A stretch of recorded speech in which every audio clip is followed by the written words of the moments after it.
আমি যদি সম্ভৱ হয় তাৰ গীতৰ মাজে মাজে আমি এটা এটা পুৰস্কাৰ বিতৰণ কৰিবলৈ চেষ্টা কৰিম আৰু তাৰ লগতে ৰৈ গৈছিল যে ৰচনা প্ৰতিযোগিতাৰ ফলাফল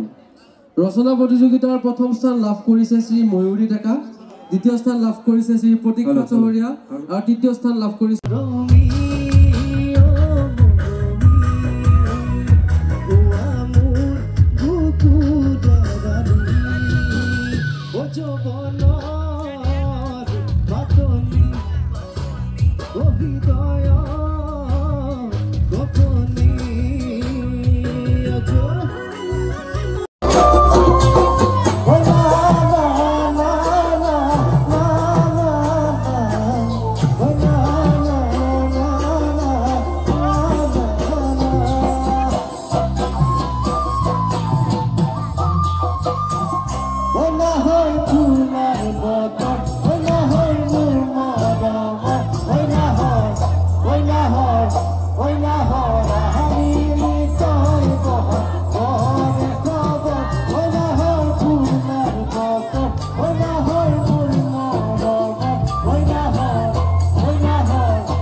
Rongarila kota bonore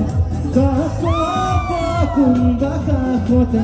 kuni bare komai hobone matu lita jorisu bali tu pare saboti bahu toke pare ki pare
Hakibane khosako